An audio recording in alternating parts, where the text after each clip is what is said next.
Hi guys, and welcome to the last day of this week's 5 Things, where we are looking at 5 bands that could headline Download Festival but haven't as of yet. So as always with the last episode of the week, we're going to run through some honourable mentions. There's loads to talk about this one, so I'll try and keep it brief.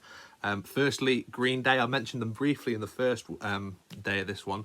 You know, if you weren't going to book Blink, then Green Day would be, a safer choice. More renowned worldwide, they've got more heritage, yet to headline Download Festival. Obviously they've done Reading and Leeds, all sorts of other places. They are a stadium-sized rock band in the UK. They would definitely be a good fit for Download Festival. Korn are another one similar to Disturbed in that, they've played at Download for years, a bona fide second stage headliner or sub-headliner on the main. But if you were going to bring bands of that ilk through, then Korn are definitely one of those. Alter Bridge are another one that, have sub-headlined at Download for as long as I can remember. They've been there. They were due to be there this year, but obviously now it's been cancelled. And 2017, I want to say, they sub-headlined for Aerosmith. They're definitely a band, they sell out arena tours, sell out the O2, everywhere like that. They should definitely be blooded through as a headliner. Stone Sour are another one. Stone Sour are a little bit different, but they have the big factor going for them in that Corey Taylor is their frontman. Obviously, Slipknot have headlined Download countless times. Stone Sour haven't been at Download for a few years now. I think it was 2013, I want to say, that they were there last. But they're definitely, if they, like I said a few times, another couple of good albums, and they're definitely, up there, and they're definitely in the conversation. And lastly is one that a couple of years ago I would have thought would have definitely been a headliner, but after the last couple of records, maybe now I'm not so sure. And that is Bring Me the Horizon. And the reason I say that, if you were to take Sempiternal and That's the Spirit out of Bring Me the Horizon's catalogue, then yeah, for definite, one more album and they're a headliner. Reading and Leeds, Glastonbury, they've got that whole appeal. But then they released Ammo, and it's a very polarising. It's a big risk to have a band that are going to play songs like that at Download, be at Download, and, not get...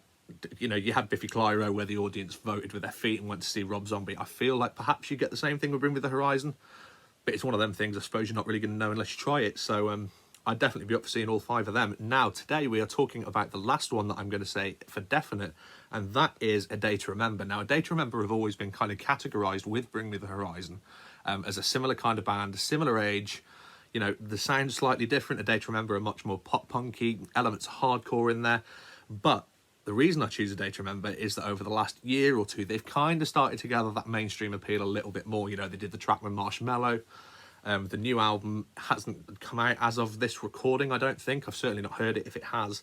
But I feel like that could be the album that really elevates them, to that next level. When I saw them at Download the last time they played, they sub-headlined for Biffy Clyro, and the crowd was much bigger for them than it was for Biffy Clyro. And Biffy Clyro are a headliner, so I would love to see A Day to Remember do it. I think the stage show's great. One of the best live bands I've ever seen. The songs are great. And like I say, in regards to a new, young band... I know A Day to Remember have been around 15 years, but in that sense, a new band that you could blood through as a Download headliner, I think A Day to Remember would be a great bet if the next record is a great one. The song of theirs I've chosen to cover is one of my favourites of theirs. It's called Right Back At It Again off Common Courtesy. Excuse me. Yeah, love that tune. Quite a difficult song to sing, again, as I found out in the cover, so hopefully you enjoy that. Thank you very much for watching this week's 5 Things. Like I've said every day, let me know in the comments if you've got a band that you think could headline Download Festival in the future.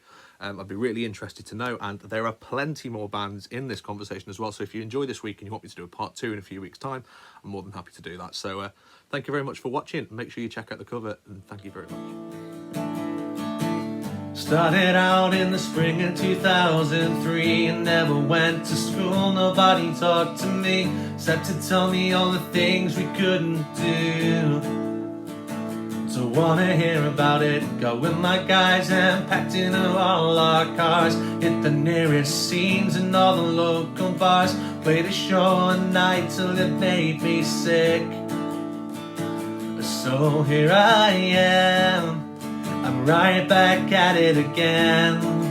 Just like we've always said, if you're too cool for school, ain't here to make no friends. And I say, hey, I'm right back at it again. Just like we've always said, if you're too cool for school, ain't here to make no friends.